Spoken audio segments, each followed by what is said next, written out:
Donsia abo oyerepa 100.7 FM so niema munyina achi ena ye okuada February bosume da toso donsia anopensema yede ba no dede makotere bi ne sem na nado dankwa akufuado ene amampanifo bi ewo dwumadie bi ase International Energy Conference and Expo in Georgetown Guyana na nsem bi ode to dwa no yede mu nkyeremu ebremo Vice President Emma University Teachers Association UTAG ni fa wo kwa Nkrumah suapomo Dr. Eric Abavari e de atudwa se nya court e na be se so mo nkwa adwuma pa de a ene Labour Commission e goro wodo ho won ko na nko kina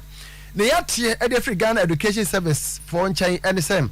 sukun nkwada na ye pe ba bi do makọ eye omo wi junior high school makọ secondary school placement no ene omo sha ase na afa bibia betodwa obetima akwa cheke na so otimi atoa so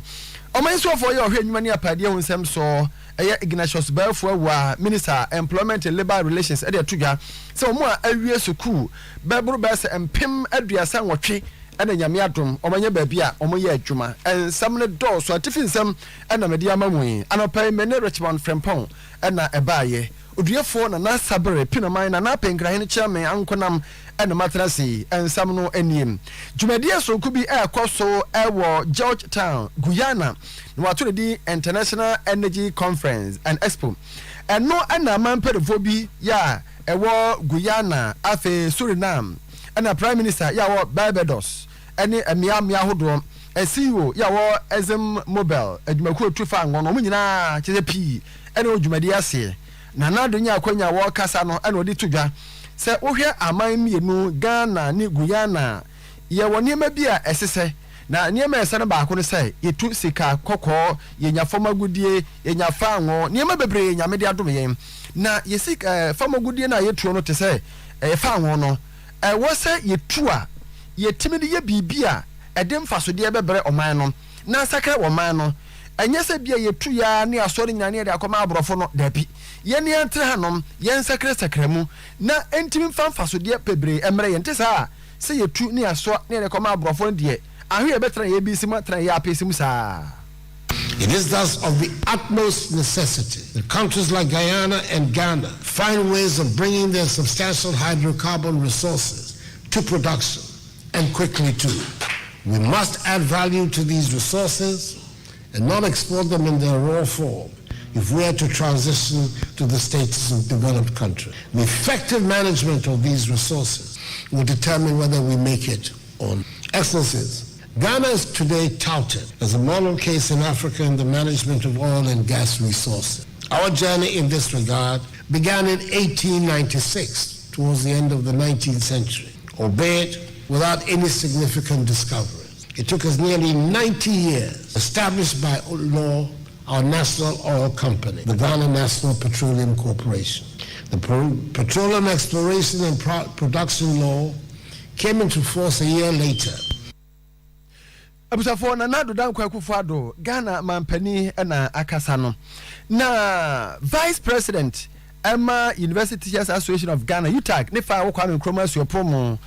Dr. Eric Abavari e de atudwa se de nanu ada National Labour Commission for catch am say wo nkwa adwuma no se wo makwa adwuma gise court sha e hye wo so wo nkwa adwuma no krata no ye de bia bre wo mo ye be serve wo mo na wo hu no hwe etinya de se wo betima kasa ye so wo nkwa adwuma ntino masore no moko gise krata e serve wo mo se wo nkwa adwuma no ye de bi abre wo mo se da munim UTAC for any National Labour Commission semsem no atoa so sa enefo aduasa so ni kwa na ekom amani na akofa akatuasam ho na yentie Dr. Eric Abavari ne semode atodwa ni what you for extable the idea of the program kata de ma ni kata ya kata ita for everything anamo hubia ye atua be for the ma on the befa no be ego all the social ye kata the cost this ana get na ka eso tro ni se anyone na metia sinka me kata ko me menta ko ko ni kan leaders in the layman. It's almost technicality and I'm traffic. The only crack at the banana in time, back in the Yaka, when you pay Yaka. So now, possibly, the work of the Yako. The trainer, the Echo, the banana, and now, of course, the pay one. And you're Muti, Dr. Eric Abavari, or Vice President. Emma Utak Nifa KNUST. Kane Oswafo na ohe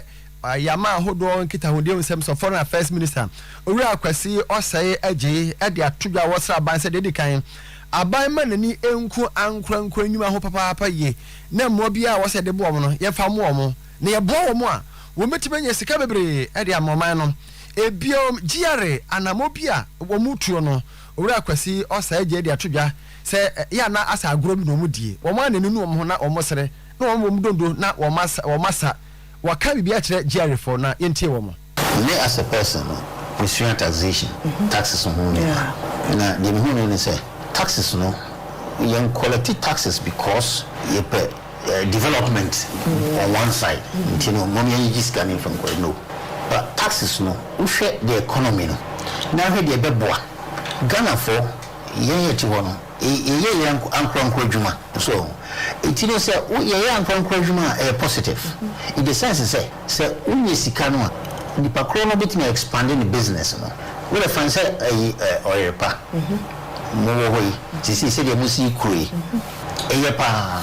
mo increase mo workforce it say all the taxes be beba na entimi ma mo nya data yi no a e mo expand e de no a now the say sika cost of service na say economy mismanage na say wo ma nyi ya faso bi ni so edinti no uhwe oyerepa ana so hwe company no wo hu emo a ebo economy no na why wo taxes e de amo wo na fe enu beboa amoma na koso so no but say e ko hwe say ye jijiska customs for enya ye sika hwe that is wrong attitude na enye so hwe eniema no a e de bet sika no kwa akoto no we honorable Akwasi Oseyaje Kane foreign affairs minister ena wakasa no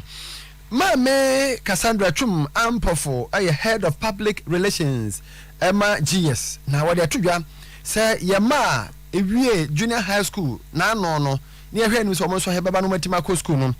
nyame yadoma ne ena dwumade ni na e hye ase the friend say selection system no na se de bia ye no saa na afide so ye no wo se afi kra do matoto niam yie ama niam mu da ho a niam ba ko hyew ten ekwan a obafa so a obeti mahunu se sukuu na o ka se opese okọ ayesi na high na apese okọ no ya ni ntini utwu so ye no eno a na wanya no wo akwa ho do be se miensa obeti mafa SMS so de ye obeti mafa USSD so ana obeti mafa online so de ye ni nyina cafe kure ya na be kwa wie enti ehya ase na ye be wie nyame adoma brada edi enim busu de toso aduonu mienu ena ni nyina be ba wie ya obehunu se aha na meko aha na meba aha na mefa ya mfame ne ho nkro ne ba wo se awofo momma pressure ema mo so askufo momma pressure ema mo so na kwa wo ya afi mo fa so na mo de hunu suku a mo twusu ye eno na de ma mo an se enya no na de ma mo no enye krikrikri bia eso adana kwan mo abusafo omansofo ya wo hwe enwuma ne apade onsem so employment and labor relations minister honorable Ignatius Bafo word ya tudwa say ye wo asuafo bebro empem aduasa nwotwe 38000 wo graduate ye efi aso pass yo pomu a kane no komo bebre pa no manya adwuma ye na so aba we adawroma ya mom nyina ba bi ese ya manya permanent job nyese bia adwuma no wokoye kakra sa ba fie na ya sa pam no da bi emra se beje fie na papa yi e de sa se nyina akotodwa. There are interventions which are put to solve problems once you come up with a long-term solutions to problems, and especially for school leaders who are waiting for God. There's something we call school to work transition. The essence of school to work transition is to afford school leaders an opportunity to let them have a working environment experience. A typical example of that is the National Service Scheme that has been with us for a long time. Indeed, in most applications, you will often find out that employers will indicate that they need somebody with this qualification, with this number of experience. Where is the person going to have that experience from? Employers do not want to spend more in training their employees. What they want is that they want ready-made materials. And where are we going to them? About 38,000 of them had already secured permanent jobs, which they are doing. We Honorable Ignatius Belfort, Minister, Employment and Labor Relations. Now, what did you master on Kubia, Abusafo, Nansa Jumadi? Now, what be a no, and ro ansana meko hono ma me santro yewra Ignatius Belfort ne nsam so biem na wasade tudwa biem se wo hwe se de amanfo keka se Ghana efi a yede ko pension no bi kura se yate so de aba 50 years ene ho nkro ne ba ene ne manema no o chese bibia sa enim se de amanfo keka no. Mr. Speaker, there were a number of policy recommendations that my colleague made in trying to solve this problem of youth unemployment. He indicated as one of them to stop or to reduce the retirement age to 50 and give incentives to people to retire early. Mr. Speaker, I want to say that as Labour Minister, who is also the minister responsible for pensions, I will say that this is a very dangerous route to tread because it also hinges or touches on the core of sustainability of our pensions. Mr. Speaker, there have been even some school of thoughts which are even saying that we should increase our pension age because the more people stay in job, the more funds they accumulate towards their pensions. So then you will publish them even at their old age. And it is at their old age that they even need more money to be able to take care of their ill health and what have you. So, Honorable Ablakwa, I will want us to engage further on this and see if perhaps some other options can. Any yewra Ignatius Belfort awuafei na yeti EDC sanitation any water resources mu wodi djuma soronku bi ya aye nansa djumadie na wabia no lunch no na afei wa start a ekese wo ma abie aye opening ceremony nyina na watu ne din nature based solutions capacity building and afei development of national and basin wide projects.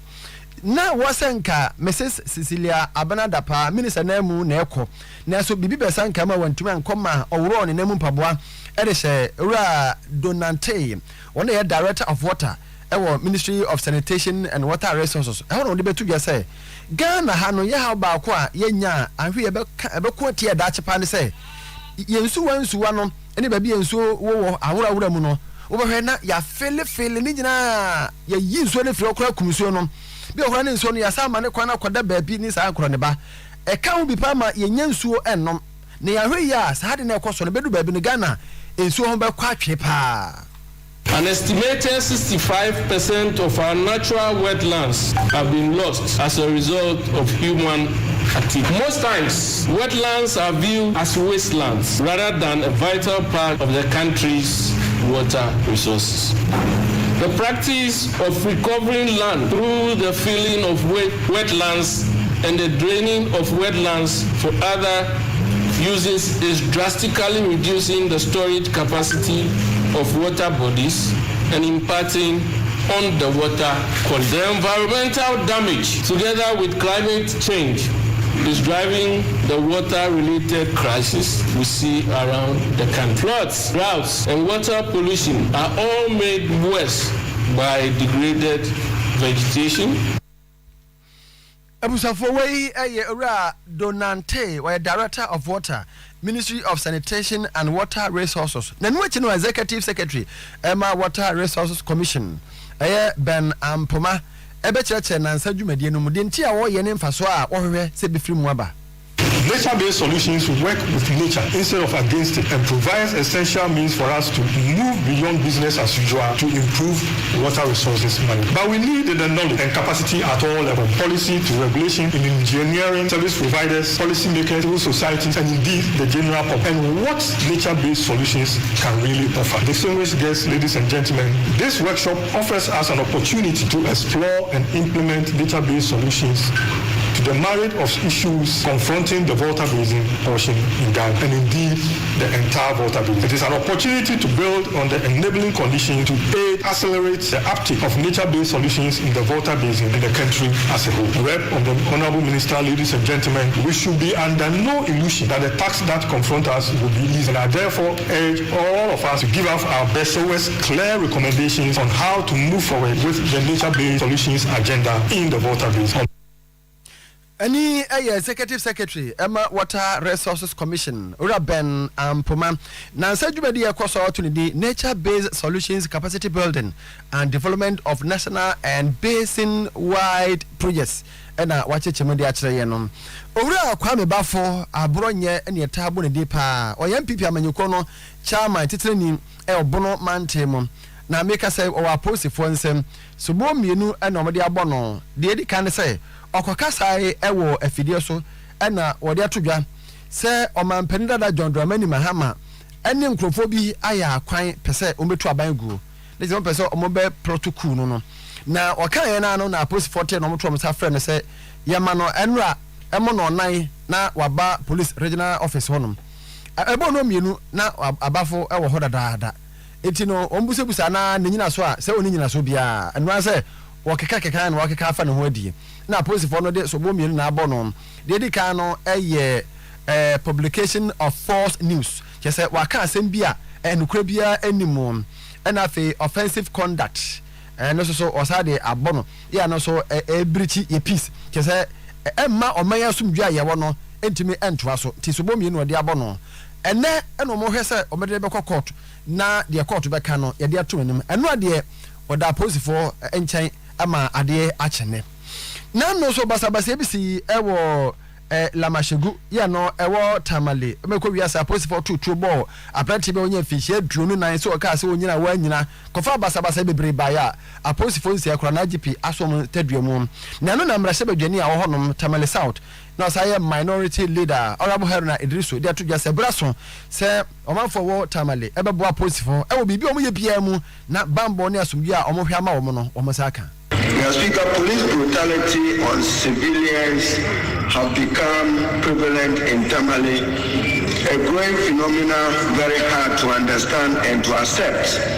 And we are concerned about the lack of scrutiny and accountability over these incidents, and it appears that many of it go unpunished.